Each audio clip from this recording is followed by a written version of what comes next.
पूर्णिया के college road स्थित रेणु नगर की गली नंबर 3 में रविवार को एक शिक्षिका की पति ने गोली मारकर हत्या कर दी। वारदात के बाद आरोपी पति मौके से फरार हो गया। घटना के बाद इलाके में सनसनी फैल गई। वहीं मृतका के 2 मासूम बेटों एवं परिजनों का रो रो कर बुरा हाल है। मृतका की पहचान शालिनी कुमारी के रूप में हुई है। शालिनी श्रीनगर प्रखंड के एक +2 विद्यालय में शिक्षिका के पद पर कार्यरत थी। शिक्षिका शालिनी को पति द्वारा गोली लगने की सूचना पर पुलिस मौके पर पहुंची और उसे गंभीर हालात में पूर्णिया जीएमसीएच भर्ती कराया गया, लेकिन इलाज के दौरान उनकी मौत हो गई। परिजनों के अनुसार शालिनी के पति राजकुमार पर ही गोली मारने का आरोप है। पति राजकुमार मधुबनी स्थित एक कोऑपरेटिव बैंक में कार्यरत बताए गए हैं। पुलिस ने सबको कब्जे में लेकर पोस्टमार्टम की प्रक्रिया शुरू कर दी है और पुलिस पता लगाने में जुटी है कि घटना किन परिस्थितियों में हुई और इसके पीछे वास्तविक वजह क्या है। मृतका के परिजन ने जानकारी देते हुए कहा कि जमीन विवाद के कारण उनके पति ने ही शालिनी कुमारी की गोली मारकर हत्या की है। कई बार उनको टॉर्चर भी किया जाता रहा है।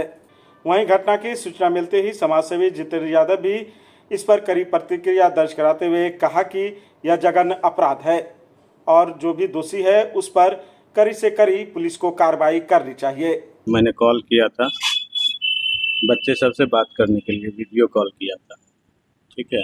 उसके बाद फिर कुछ देर के बाद उधर से कॉल की मेरी सिस्टर, तो उसको उसने पीटा, उसके पति ने बच्चे को भी पीटा, इसलिए वो कॉल करके दिखा रही थी। उसके चेहरे पे दाग था, बच्चे को भी पीटा था। लगभग वो आधे घंटे तक लड़ाई किया, ऐसे मैं तुमको मार दूंगा, ये कर दूंगा, वो कर दूंगा, और फिर वो 5:30 बजे के आसपास निकल के गया वहाँ से, ठीक है। फिर मेरी सिस्टर बाहर गई, वो आज की पूजा के लिए बेलपत्तर वगैरह तोड़ने के लिए वहाँ से आई। उसके बाद हम फिर बात किए हैं, हम कुछ देर पे बात करते रहे, वीडियो कॉल पे बात कर रहे थे। लास्ट कॉल हम किए थे वीडियो कॉल 8:08 या 10 मिनट पे, ठीक है। उस समय बाबू जो है बच्चा, वो बताया कि 2 लड़का है, एक छोटा सा है, एक 10 साल का है। तो बाबू ने बताया हम दोनों पढ़ रहे हैं और मम्मा खाना बना रही है। और फिर उधर से कुछ देर के बाद कॉल किया बाबू, वीडियो कॉल ही किया। वो बोल रहा है मामा जी, मम्मा को गोली मार दिया। और कौन पापा ने। अच्छा। और मेरी बहन उधर ही गिरी हुई थी, वो अपने हाथ को ऐसे जहाँ गोली लगी थी वहाँ रख के मुझे बोल रही है कि भाई जी आपकी करवे हमरा गोली मार दिलका। गोली लगने के बाद गोली लगने के बाद बोली बात हुई आपसे? हाँ, इतनी सी बात मेरी हुई। और हम सोचे कि अभी इससे बात करने से अच्छा है हम किसी को इन्फॉर्म करें। फिर हम अपने भैया को इन्फॉर्म किए, वो भी पटना में थे, वहाँ से उन्होंने अपने साला को इन्फॉर्म किया। मामा जी हैं, मामा जी को मैंने कॉल किया, ठीक है। 2 मामा जी है मेरे, दोनों यहीं हैं, इन सबको कॉल किया। ये सभी गए, मतलब मुश्किल से 5 मिनट के अंदर सभी पहुँच गए, लेकिन तब तक वो तो विवाद क्या था, क्या लग रहा है कब से जो कल का जो विवाद था, कल एक 2 कट्ठा जमीन लिया गया है, ठीक है।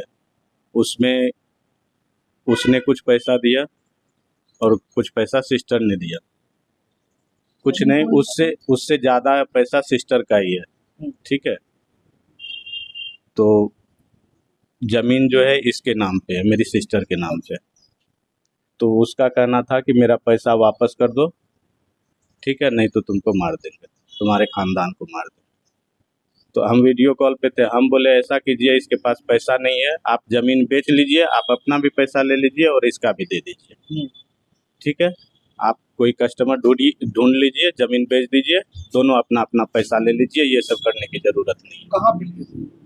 बगमारा में 2 कट्ठा जमीन। तो जमीन को लेके जो है पैसा कल यही विवाद हुआ था। पहले भी कुछ मारपीट ये हमेशा से करते रहे हैं, लेकिन मेरी सिस्टर वो सब हमें पहले नहीं बताती थी। कुछ वजह यानी पहले गांव में ही ये, मतलब उस तरीके का माहौल नहीं इनके घर का। कितने साल? 14 साल लगभग, 14 साल। दोनों जॉब में? अभी मेरी सिस्टर को पिछले साल ये हुआ है, जॉब हुआ है। क्या चीज में जॉब थी?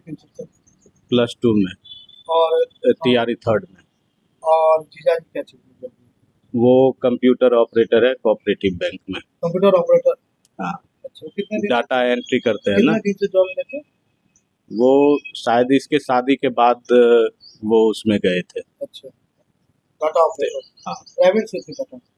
अभी अब ये कोऑपरेटिव बैंक में है, उसका क्या हिसाब किताब है अच्छा, क्या इतना मतलब ड्रिंक वगैरह भी करते थे, ऐसा कुछ?